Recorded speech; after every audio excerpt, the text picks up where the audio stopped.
Doctor Pramod Kumar Sharma, associate professor, राजकीय महाविद्यालय टोंक। आज आपके लिए इस एपिसोड में बीए पार्ट सेकंड के लिए बिहारी के जो दोहे हैं उनकी व्याख्या के लिए हम जो आए हैं।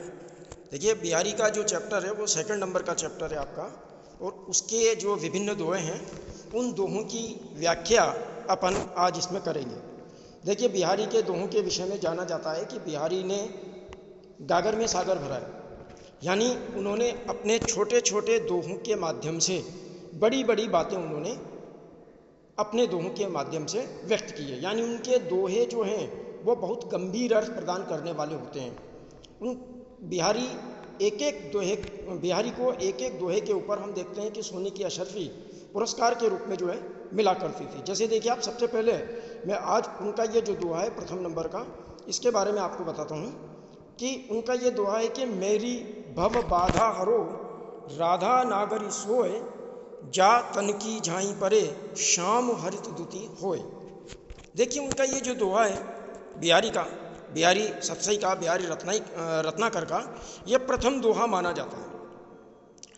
इस प्रथम दोहे के अंतर्गत बिहारी ने किस तरीके से अपनी चमत्कारपूर्ण शैली में भगवान श्री कृष्ण की और राधा की भक्ति की है। और देखिए, बिहारी के बारे में ये माना जाता है कि वो राधा वल्लभ संप्रदाय से संबंधित थे।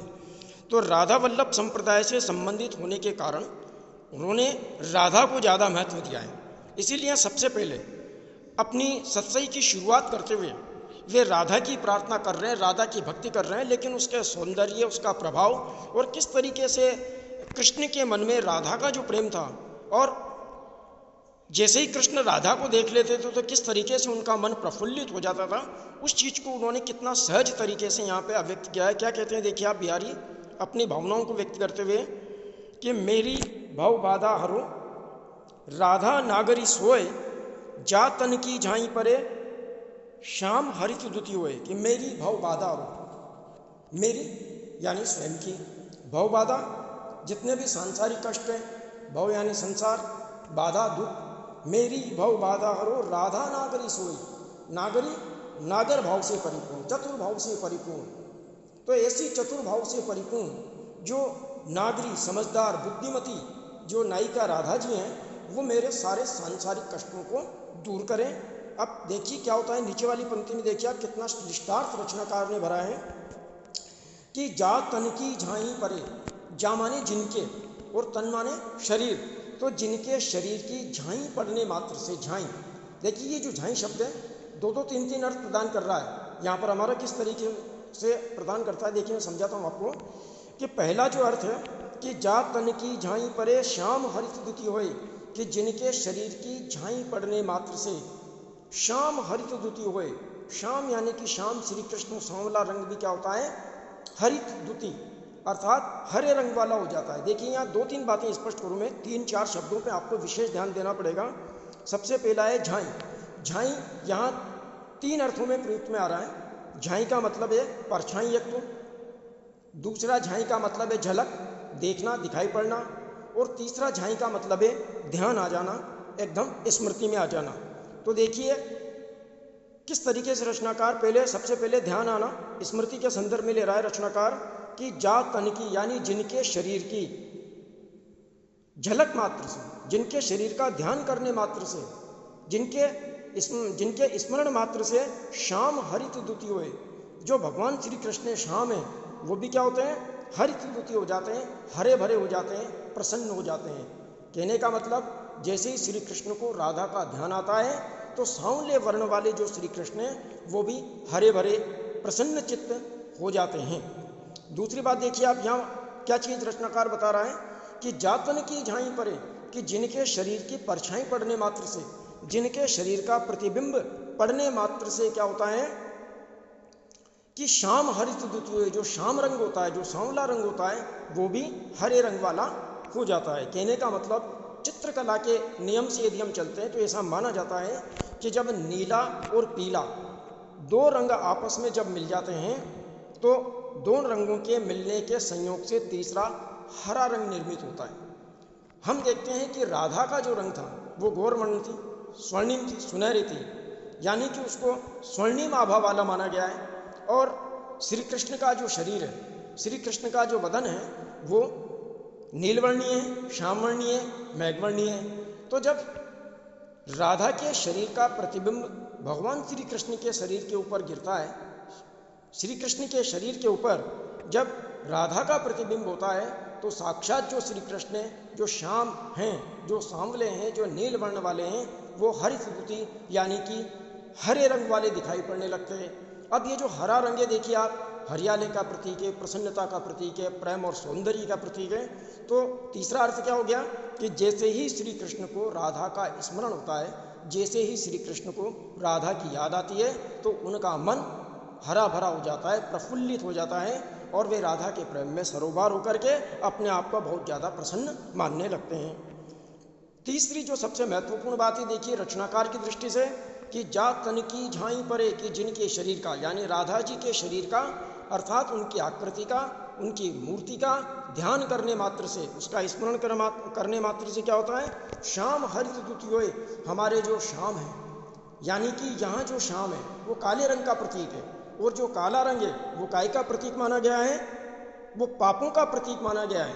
यानी जो जैसे ही हम राधा का ध्यान करते हैं तो राधा का ध्यान करते ही हमारे सारे श्याम रंग के प्रतीक यानी कि हमारे जितने भी जो पाप हैं वो सारे के सारे क्या होते हैं, हरित द्वितीयों, गायब हो जाते हैं, समाप्त हो जाते हैं। यानी जिन राधा की भक्ति करने मात्र से हमारे जीवन के सारे क्लेश, सारे दुख, दर्द, पाप नष्ट हो जाते हैं, समाप्त हो जाते हैं। ऐसी जो चतुर राधा जी है वो मेरे सारे सांसारिक बाधाओं का, मेरे सांसारिक कष्टों का निवारण करें, सारे सांसारिक कष्टों को वे दूर करें। और जिनका ध्यान करने मात्र से भगवान श्री कृष्ण भी क्या होते हैं, प्रसन्नचित्त हो जाते हैं, सारा सब कुछ हो जाते हैं। तो देखिए किस तरीके से रचनाकार ने ये जो दूसरी पंक्ति है, इस दूसरी पंक्ति के अंदर अपने चमत्कार कौशल को दिखाया है। बहुत सीधा दुआ है दिखने में, किंतु जब हम उसकी व्याख्या करते हैं तो विचित्र प्रकार के, नए प्रकार के जो श्लिष्टार्थ हैं वो हमारे सामने प्रकट होते हैं। तो देखिए बिहारी के इस दोहे को हम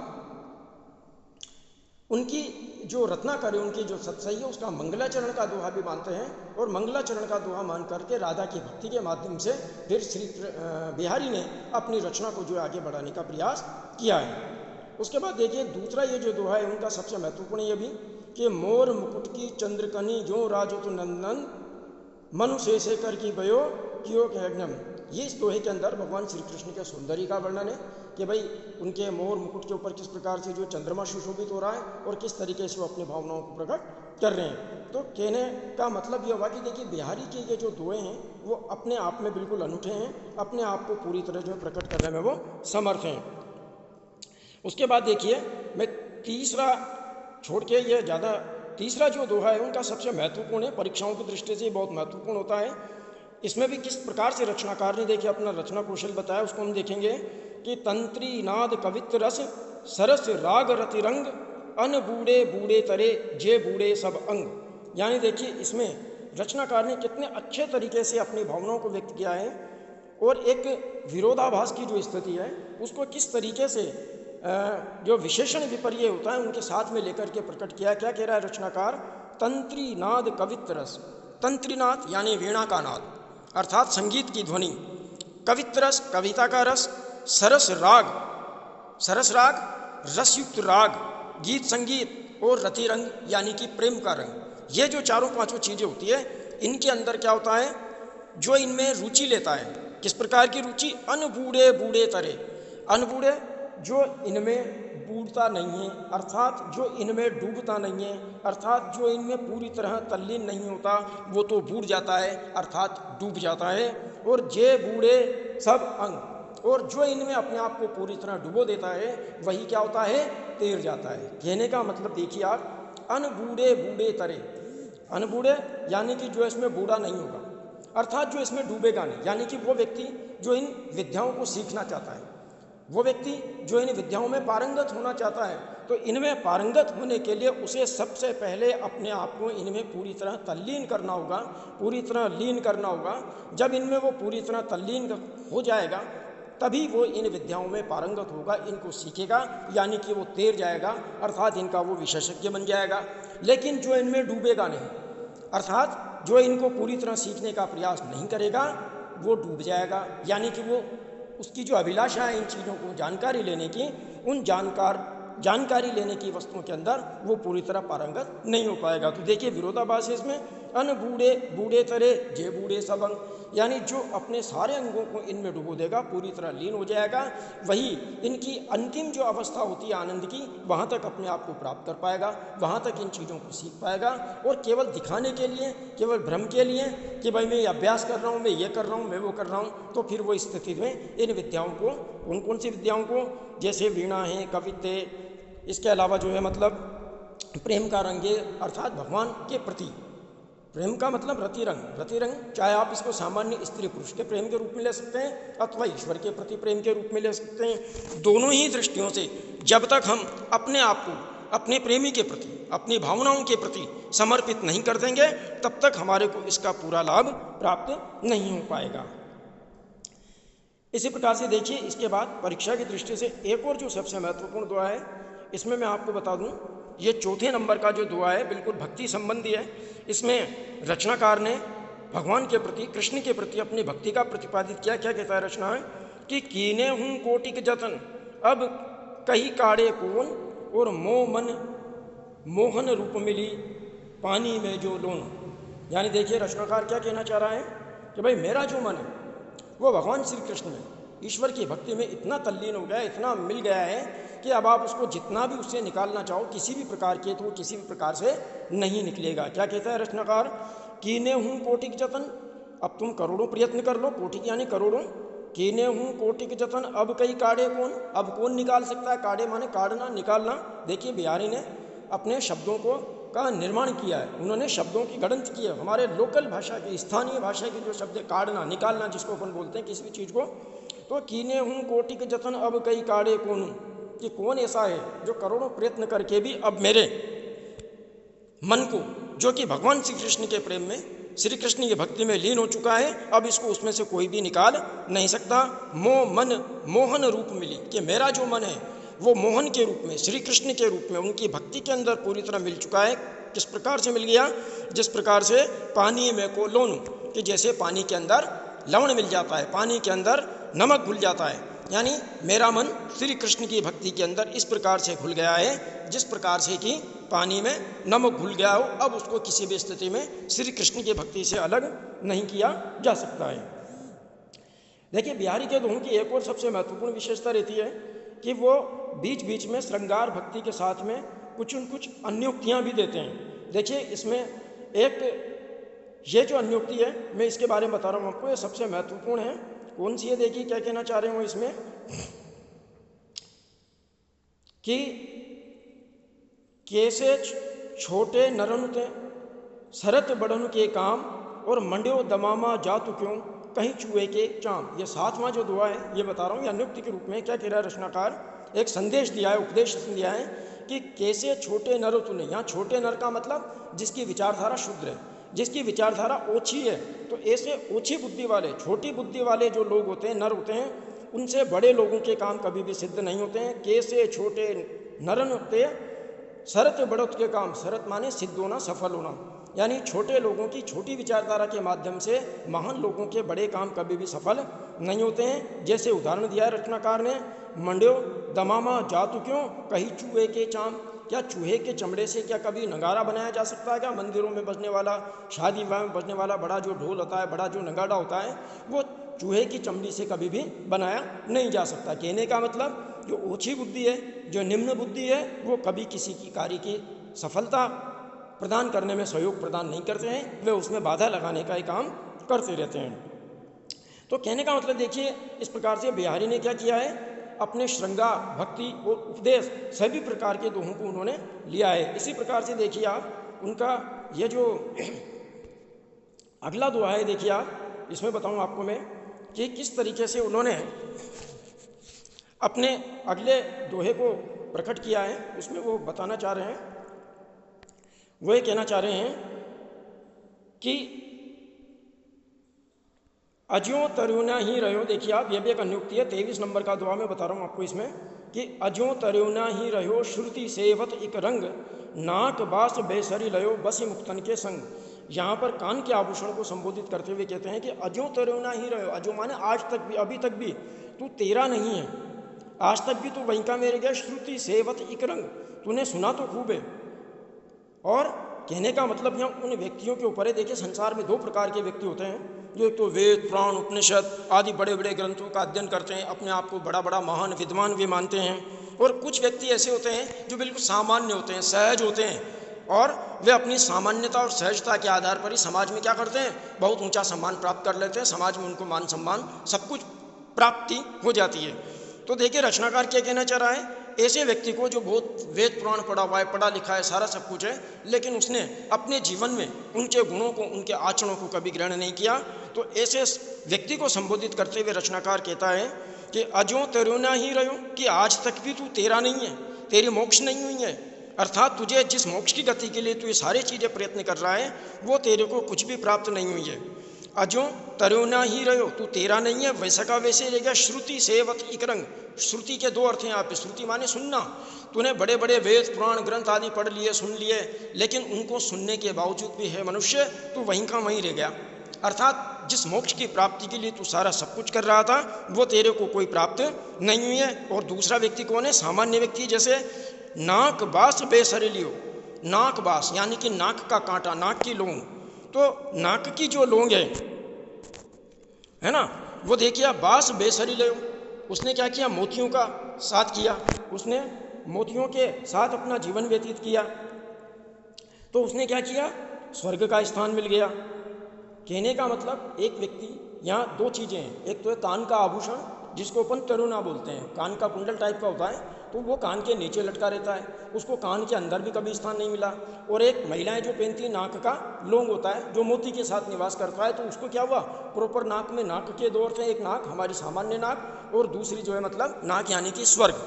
तो कहने का मतलब क्या हुआ, देखिए कि कान के कुंडल को, कान के आभूषण को संबोधित करते हुए रचनाकार क्या कह रहा है कि अजो तरुणा ही रहो श्रुति सेवती करंग, कि तू कान के साथ में रहा, और तू कान के साथ में रह करके क्या हुआ, नीचे ही लटकता रहा, तेरे को कान में भी कहीं कोई स्थान नहीं मिला। अर्थात हे मनुष्य, तूने वेद पुराण आदि सब कुछ पढ़े, लेकिन फिर भी तेरे को क्या हुआ, मोक्ष की प्राप्ति नहीं हुई, तो वैसे का वैसे ही लटक करके रह गया। लेकिन जो दूसरा व्यक्ति है, नाक बास बैसरे लयो, उसने क्या किया, मोतियों का साथ लिया, अर्थात उसने सज्जनों की संगति की, उसने साधुओं की शुद्ध संगति की, नतीजा यह हुआ कि उसको स्वर्ग का स्थान मिल गया। नाक बास बेसर लियो, यानी नाक का जो लोंग है, नाक का जो कांटा है, उसने मोतियों के साथ में अपना जीवन बिताया, तो उसे अपना जो महत्वपूर्ण स्थान है वो महत्वपूर्ण स्थान प्राप्त हो गया। अर्थात जिस लक्ष्य की प्राप्ति को उसको प्राप्त करना थी, वो लक्ष्य की प्राप्ति उसको हो गई। तो कहने का मतलब ये हुआ कि मनुष्य की जो संगत होती है, उस संगत का अपना बहुत प्रभाव होता है। सत्संगति से मनुष्य अपने लक्ष्य को प्राप्त कर सकता है। इसी प्रकार से देखिए आप, इसी के नीचे 24वें वाला जो दोहा है, ये भी मैं आपको बताता हूँ, बहुत महत्वपूर्ण है कि तोपर वारो उर्वशी सुन राधिके सुजान, तू मोहन के उर्वशी है उर्वशी समान। इसमें जो राधा है उसके सौंदर्य का वर्णन है।